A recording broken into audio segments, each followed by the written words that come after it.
Estudiantes, aprendices, curiosas y curiosos de las prácticas del lenguaje, bienvenidos a un nuevo video. En esta oportunidad vamos a hablar de nosotros, los docentes, y de ustedes, los estudiantes y aprendices también, ¿por qué no? Y todo aquel que quiera aprender algo nuevo. ¿Por qué? Porque el tema tiene que ver con las aulas. Y ustedes saben que en las aulas, nosotros, los docentes, ofrecemos explicaciones a los estudiantes. Y con este tema de la pandemia hemos tenido que cambiar la estrategia, ya no es en el aula, cada uno ha hecho lo mejor que pudo con la estrategia que le pareció mejor o que le dio mejor resultado y con la que se sintió más a gusto. ¿Pero qué es esto de explicar? La acción de explicar supone que los destinatarios, ustedes, los estudiantes, los aprendices y los que quieren aprender, los curiosos, no reciben pasivamente los contenidos. Por el contrario, preguntan, comentan y expresan su punto de vista. Así, los destinatarios, ustedes, procesan activamente la información, lo cual demuestra que son parte de la elaboración del saber. Y todo esto tiene que ver con los textos expositivos explicativos, que comenzamos a presentar en este video. Antes de comenzar con el tema propiamente dicho, debemos saber qué significa explicar. La palabra explicar deriva del verbo en latín explicare, que significa desplegar, es decir, desplegar, abrir algo que estaba plegado. Por eso, la explicación es el despliegue o desarrollo de un conocimiento. Ahora sí comenzamos recordando y repasando algo que vimos en un video anterior, que son las secuencias expositivo-explicativas. Como ya hemos visto, los tipos textuales no se presentan en forma pura en los textos.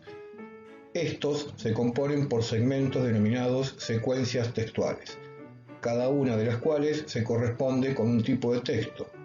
De este modo hay secuencias narrativas, descriptivas, expositivo-explicativas, argumentativas, instruccionales y dialogales. Cada una de ellas puede coexistir y relacionarse con otras en el interior de un texto concreto. La secuencia expositivo-explicativa suponen dos acciones: explicar y exponer. La exposición es un tipo de texto que se usa cuando el emisor tiene como propósito dar información precisa sobre un tema, sin tener en cuenta si el destinatario comprende lo que se dice.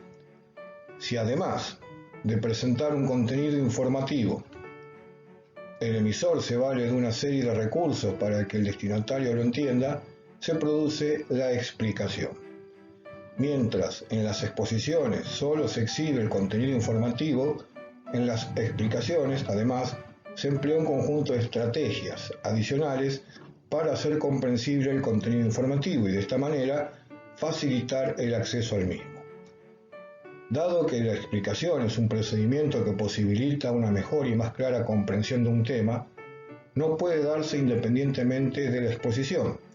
En otras palabras, las explicaciones se desarrollan como complemento de una exposición y por esto la mayoría de las secuencias en las que aparecen se denominan secuencias expositivo-explicativas.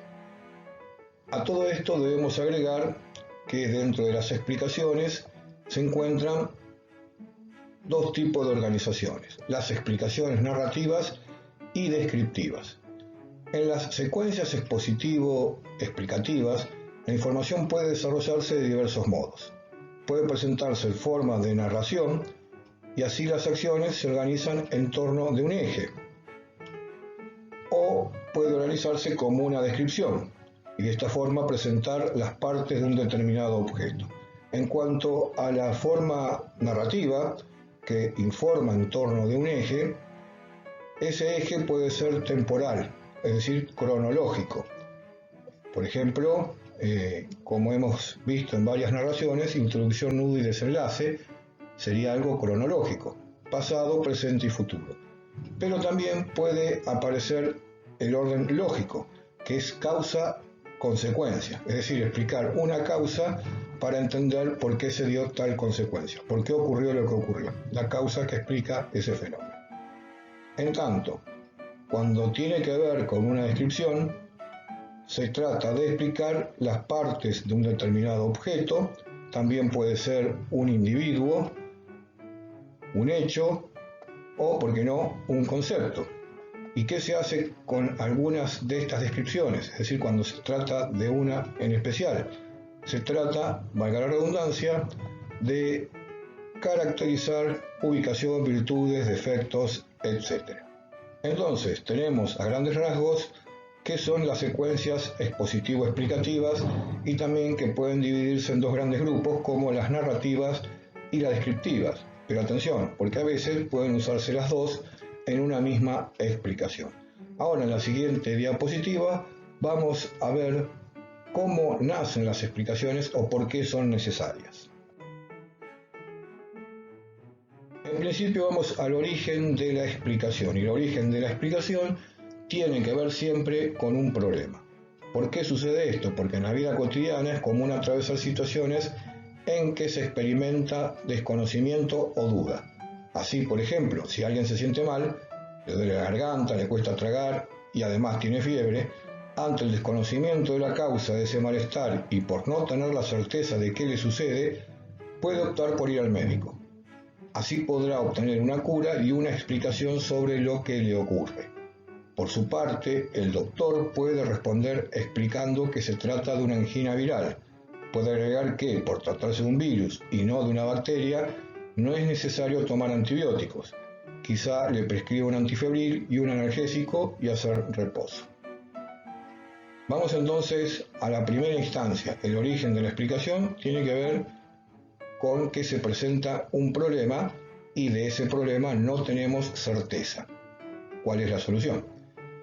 Otro ejemplo, por otra parte, cuando un estudiante trata de aprender un tema, tanto si lo lee en su casa, en internet, en una biblioteca o como si se encontrara en clase, es frecuente que no lo comprenda en su totalidad desde un principio. Por ejemplo, pueden quedar confusos ciertos aspectos del tema o tal vez les resulte imposible resolver determinadas consignas, como algunas actividades. Por este motivo, los estudiantes suelen buscar explicaciones para contenidos que no comprendieron completamente, ya sea consultando otros textos o solicitando a su profesor o profesora que repita o amplíe la explicación dada, entre otras soluciones posibles. Y a través de ello nace la segunda instancia de la explicación, es decir, las preguntas. Como ya se dijo, en múltiples situaciones nos encontramos ante un problema, más específicamente frente a inconvenientes que resultan difíciles o imposibles de solucionar con los conocimientos, las experiencias y las herramientas que disponemos. Por este motivo se producen diversos interrogantes. Las explicaciones se originan como respuesta a esa situación problemática y las preguntas formuladas, aunque no siempre estén explicitadas. Esas preguntas pueden ser, por ejemplo, ¿qué es X? ¿Cómo es X? ¿Cómo surge X? ¿Cómo está compuesto X? ¿Por qué sucede X? ¿Para qué se hace X? ¿A qué otra cosa se parece X?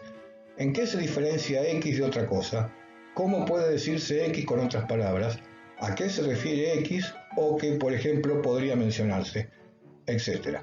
En todos los casos, X puede ser un hecho o un problema, un objeto o un concepto.